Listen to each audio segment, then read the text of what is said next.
നമസ്കാരം, ഞാൻ മനോജ് നെടിയാക്കൽ. ഇന്നത്തെ റബ്ബർ വിലകളാണ് ഇപ്പോൾ ഞാൻ ഈ വീഡിയോയിലൂടെ പറയുന്നത്. അതായത് 30/4/2026 വ്യാഴാഴ്ചത്തെ റബ്ബർ വിലകൾ. റബ്ബർ വിലകൾ എല്ലാ ദിവസവും രാവിലെ 9 മണിക്ക് കൃത്യമായ വില കൃത്യസമയത്ത് തന്നെ ഈ ചാനലിലൂടെ അറിയാവുന്നതാണ്. അപ്പോൾ ചാനൽ സബ്സ്ക്രൈബ് ചെയ്തിട്ടില്ലെങ്കിൽ ചാനൽ സബ്സ്ക്രൈബ് ചെയ്ത് നോക്കുക. എല്ലാവരും ലൈക്ക് ചെയ്ത് സപ്പോർട്ട് ചെയ്യണം. നിങ്ങളുടെ അഭിപ്രായങ്ങൾ കമൻറ്റായിട്ട് രേഖപ്പെടുത്തണം. ഈ വീഡിയോ എല്ലാവർക്കും ഒന്ന് ഷെയർ ചെയ്ത് കൊടുക്കണം. നമുക്ക് സമയം കളയാതെ ഇന്നത്തെ റബ്ബർ വില നോക്കാം. ഇന്നത്തെ റബ്ബർ വില നോക്കിക്കഴിഞ്ഞാൽ ഇന്ന് വില കുതിച്ച് കയറിയിരിക്കുകയാണ് കേരളത്തിൽ. വിദേശത്തും റബ്ബർ വില 300ലേക്ക് അടുത്തുകൊണ്ടിരിക്കുകയാണ്. കർണാടകയിലും വൻ കുതിപ്പാണ് നടന്നിരിക്കുന്നത്. അപ്പോൾ റബ്ബർ കർഷകരെ സംബന്ധിച്ചിടത്തോളം സന്തോഷം നിറഞ്ഞ ഒരു വാർത്തയാണെങ്കിലും റബ്ബർ കർഷകരുടെ കയ്യിൽ സ്റ്റോക്കില്ല. വിദേശത്തും റബ്ബർ ഷീറ്റിൻ്റെ ക്ഷാമം നേരിട്ടിരിക്കുകയാണ്. ടയർ കമ്പനികൾക്കും സ്റ്റോക്കില്ല. അവർ ഉയർന്ന വില കൊടുത്ത് തന്നെ റബ്ബർ ഷീറ്റ് വാങ്ങിക്കൂട്ടുകയാണ്. കേരളത്തിൻ്റെ പല ഭാഗങ്ങളിലും മഴ പെയ്തെങ്കിലും എന്നാൽ ചില ഭാഗങ്ങളിൽ ഇപ്പോഴും ഒരു മഴ പോലും പെയ്യാത്ത പ്രദേശങ്ങളുണ്ട്. കൊല്ലം ജില്ലയ്ക്ക് ഇന്ന് തണുത്തൊരു അന്തരീക്ഷമായിരുന്നു. രാവിലെ മുതൽ വൈകുന്നേരം വരെയും വെയിൽ ഇല്ലായിരുന്നു. ഇന്ന് റബ്ബർ വില കോട്ടയത്ത് 250 രൂപയിലേക്ക് ഉയർന്നിരുന്നു ഉച്ചയ്ക്ക്. അതിനുശേഷം വീണ്ടും വൈകുന്നേരം ആയപ്പോഴത്തേക്ക് ചെറിയൊരു ഡൗൺ ആയി. എങ്കിലും നമുക്ക് കുഴപ്പമില്ല, വില വർദ്ധിച്ച് തന്നെയാണ് നിൽക്കുന്നത്. ഇന്നലെ രാവിലത്തെ വിലയും ഇന്നത്തെ രാവിലത്തെ വിലയും തമ്മിൽ നോക്കുമ്പോൾ നല്ലൊരു വർധനമാണ് ഇന്ന് വന്നിരിക്കുന്നത്. നമുക്കെന്തായാലും വിശദമായിട്ട് നോക്കാം. റബ്ബർ ബോർഡ് വില കോട്ടയം RSS 4 1 കിലോയ്ക്ക് 248 രൂപ. RSS 5 1 കിലോയ്ക്ക് 244 രൂപ. ISNA 20 1 കിലോയ്ക്ക് 207 രൂപ. ലാറ്റക്സ് 60%-ന് 159 രൂപ 55 പൈസ. ഇതാണ് കോട്ടയത്തെ വിലകൾ. ഇനി നമുക്ക് കൊച്ചിയിലെ വിലകൾ നോക്കാം. RSS 4 1 കിലോയ്ക്ക് 248 രൂപ. RSS 5 1 കിലോയ്ക്ക് 244 രൂപ. ഇതാണ് കൊച്ചിയിലെ വില. ഇനി നമുക്ക് ഇന്നത്തെ കേരളത്തിലെ മറ്റ് ഗ്രേഡ് ഇനം ഷീറ്റിൻ്റെ വില നോക്കാം. ലൂസ് 1 കിലോയ്ക്ക് 236 രൂപ. ലോട്ട് 1 കിലോയ്ക്ക് 202 രൂപ മുതൽ 207 രൂപ വരെയും. ഇനി നമുക്ക് ഒട്ടുപാലിൻ്റെ വില നോക്കാം. 80% DRCയിൽ ഒട്ടുപാലിന് 1 കിലോയ്ക്ക് 155 രൂപ. 60% DRCയിൽ ഒട്ടുപാലിന് 1 കിലോയ്ക്ക് 116 രൂപ 25 പൈസ. ഇനി നമുക്ക് കർണാടകയിലെ വില നോക്കാം. RSS 3 1 കിലോയ്ക്ക് 241 രൂപ 50 പൈസ. RSS 4 1 കിലോയ്ക്ക് 241 രൂപ. RSS 5 1 കിലോയ്ക്ക് 236 രൂപ. ലോട്ടിന് 1 കിലോയ്ക്ക് 210 രൂപ. ഒട്ടുപാൽ 149 രൂപ വരെയും.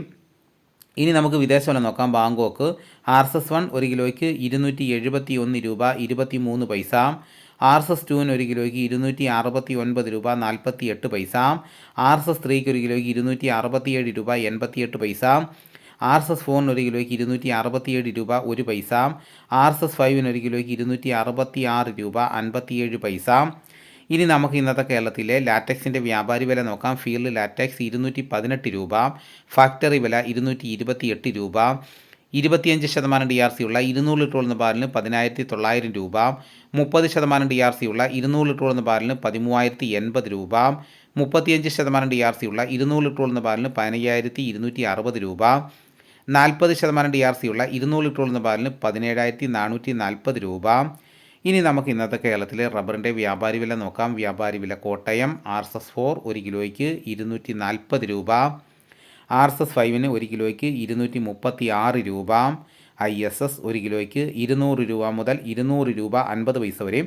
ഒട്ടുപാൽ ഇന്നത്തെ വ്യാപാരി വില എന്ന് പറയുന്നത് 70% DRCയിൽ ഒട്ടുപാലിന് 1 കിലോയ്ക്ക് 134 രൂപ മുതൽ 145 രൂപ വരെയും. ഇന്നത്തെ റബ്ബർ വില നോക്കിക്കഴിഞ്ഞാൽ RSS 4 5 1 കിലോയ്ക്ക് 3 രൂപയാണ് വർദ്ധിച്ചിരിക്കുന്നത്. ISNA 20 1 കിലോയ്ക്ക് 1 രൂപ വർദ്ധിച്ചു. ഒട്ടുപാൽ 80% DRC ഉള്ളതിന് 1 കിലോയ്ക്ക് 1 രൂപ വർദ്ധിച്ചു. 60% DRC ഒട്ടുപാലിന് 1 കിലോയ്ക്ക് 75 പൈസയാണ് വർദ്ധിച്ചിരിക്കുന്നത്. ഇനി റബ്ബറിൻ്റെ വ്യാപാരി വില നോക്കിക്കഴിഞ്ഞാൽ വ്യാപാരി വിലയിൽ RSS 4 5 1 കിലോയ്ക്ക് 3 രൂപയാണ് വർദ്ധിച്ചിരിക്കുന്നത്. ലാറ്റക്സിൻ്റെ വ്യാപാരി വിലയിൽ 1 രൂപ വർദ്ധിച്ചു. കർണാടകയിൽ വില നോക്കിക്കഴിഞ്ഞാൽ RSS 3 4 1 കിലോയ്ക്ക് 2 രൂപ വർദ്ധിച്ചു. 5 3 രൂപ വർദ്ധിച്ചു. ലോട്ടിന് 2 രൂപ വർദ്ധിച്ചു. ഒട്ടുപാലിന് 1 രൂപ വർദ്ധിച്ചു. ഇനി വിദേശ വില നോക്കിക്കഴിഞ്ഞാൽ 300ലേക്ക് അടുത്തുകൊണ്ടിരിക്കുകയാണ്. RSS 1 271 രൂപ 23 പൈസയായിട്ടാണ് ഉയർന്നിരിക്കുന്നത്. അപ്പോൾ നമുക്ക് എന്തുകൊണ്ടും നേട്ടം തന്നെയാണ്. വിദേശത്തെ റബ്ബറിൻ്റെ വിലയുടെ അടിസ്ഥാനത്തിലാണല്ലോ കേരളത്തിലും റബ്ബർ വില വർദ്ധിക്കുന്നത്. അപ്പോൾ നമ്മുടെ റബ്ബർ വില റെക്കോർഡ് എന്തായാലും തകർക്കുമെന്നുള്ള കാര്യത്തിൽ സംശയമില്ല. കാരണം ഇന്നിപ്പോൾ 248 രൂപയായി. നാളെയും വർദ്ധിക്കുമെന്നാണ് വിപണിയിൽ നിന്നുള്ള സൂചന. ഇപ്പോൾ നല്ല വിലയുണ്ട്, കുഴപ്പമില്ല. പക്ഷേ ആരുടെ കയ്യിലും റബ്ബർ ഷീറ്റില്ല. ടാപ്പിംഗ് ആരും തുടങ്ങിയിട്ടുമില്ല. എന്നാൽ ചില സ്ഥലങ്ങളിൽ ടാപ്പിംഗ് തുടങ്ങിയിട്ടുമുണ്ട്. അപ്പോൾ ഏതൊക്കെ സ്ഥലങ്ങളിൽ മഴ പെയ്ത് ടാപ്പിംഗ് ആരംഭിച്ചു എന്നുള്ളത് ഒന്ന് കമൻറ്റ് ചെയ്യണം. ഇപ്പോൾ ടാപ്പിംഗ് ആരംഭിക്കുന്ന സമയത്ത് എന്തായാലും നല്ലൊരു ചിലവാണ്. നല്ല കാട് കയറി കിടക്കുകയാണ്. കാടെല്ലാം എടുത്ത് വളമിട്ട് വരുമ്പോഴത്തേക്ക് നല്ലൊരു തുക കർഷകന് ചിലവാകും. ഇപ്പോൾ ഈ റബ്ബർ വില കൂടിയത് കണ്ട് കർഷകർക്കെല്ലാം നല്ലൊരു ഉത്സാഹമുണ്ട്. എല്ലാവരും കാടെടുക്കാൻ വേണ്ടിയിട്ട് തുടങ്ങിയിട്ടുണ്ട്. എന്തായാലും ഇപ്പോൾ ടാപ്പിംഗ് ചെയ്യുന്ന റബ്ബറിന് വലിയ ആദായം ഒന്നും പ്രതീക്ഷിക്കേണ്ട. ഇനിയിപ്പോൾ നല്ല ആദായമായി വരണമെന്നുണ്ടെങ്കിൽ ഒരു മെയ് പകുതിയൊക്കെ ആകുമ്പോഴത്തേക്ക് നമുക്ക് നല്ല ആദായമായി വരും. ഇനി നമുക്ക് ഇന്നത്തെ കുരുമുളകിൻ്റെ വില നോക്കാം. കുരുമുളക് ഗാർബിൾ 1 കിലോയ്ക്ക് 727 രൂപ. കുരുമുളക് അൺഗാർബിൾ 1 കിലോയ്ക്ക് 707 രൂപ. കുരുമുളക് പുതിയത് 1 കിലോയ്ക്ക് 697 രൂപ. ഇതാണ് ഇന്നത്തെ വിലകൾ. ഇതോടുകൂടി വീഡിയോ ഇവിടെ പൂർണ്ണമാകുന്നു. മറ്റൊരു വീഡിയോയുമായിട്ട് ഉടനെ എത്താം.